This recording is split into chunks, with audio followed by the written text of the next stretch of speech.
आपल्या कोट्यातील स्वीकृत नगरसेवक नाही तर प्रभाग समिती अध्यक्ष पद ठाकरेंची शिवसेना मनसेला देणार अशी चर्चा आहे। निवडून आलेल्या संख्याबळानुसार मुंबई महापालिकेमध्ये ठाकरेंच्या शिवसेनेकडे 7 प्रभाग समिती अध्यक्ष पद ही येत आहेत, तर ठाकरेंच्या शिवसेनेकडून यातील 1 किंवा 2 प्रभाग समिती अध्यक्ष पद ही मनसेला देण्यासंदर्भामध्ये चर्चा असल्याची सूत्रांची माहिती आहे। आपल्या कोट्यातील 3 पैकी 1 स्वीकृत नगरसेवक ठाकरेंच्या शिवसेनेनं मनसे पक्षासाठी द्यावा असा आग्रह हा मनसे पक्षाचा होता, मात्र ठाकरेंची शिवसेना 3ही नगरसेवक हे आपल्या पक्षाचे देणार आहे अशी चर्चा सध्या रंगू लागलेली आहे।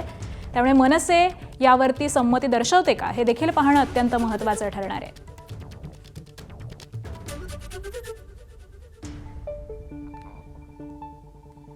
तर मनसेला स्वीकृत नगरसेवक पदापैकी 1 पद हवं होतं, तशी मागणी ही मनसेनं ठाकरेंच्या शिवसेनेकडे देखील केलेली होती। ठाकरेंच्या शिवसेनेकडून मात्र आता 1 किंवा 2 प्रभाग समिती अध्यक्ष पद हे मनसेला देण्यासंदर्भामध्ये चर्चा झालेली आहे अशी माहिती सध्या सूत्रांकडून समोर येते।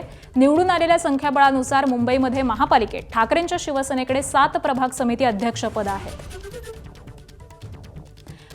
आणि याच संदर्भामध्ये आपण माहिती जाणून घेऊयात आमचे प्रतिनिधी वेदांत नेब यांच्याकडून। वेदांत, खरं तर मनसेनं स्वीकृत नगरसेवक पदाची मागणी केलेली होती, मात्र आता ठाकरेंच्या शिवसेनेकडून 1 किंवा 2 प्रभाग समिती अध्यक्ष पद ही मनसेला देण्यासंदर्भामध्ये चर्चा झालेली आहे। या सगळ्याच संदर्भामध्ये मनसेची नेमकी काय भूमिका आहे आणि ही चर्चा नेमकी काय झाली आहे?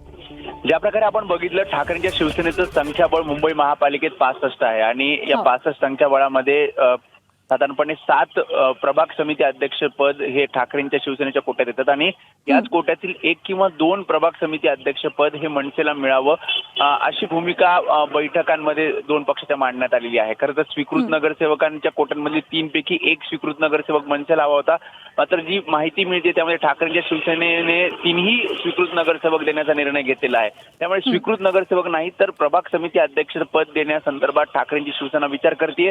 काल एक बैठक झाली ज्यामध्ये संदीप देशपांडे, यशवंत किल्लेदार, सूरज चव्हाण हे होते, तर आणखी 1-2 बैठका होतील आणि त्यानंतर अंतिम निर्णय होईल असं कळतंय।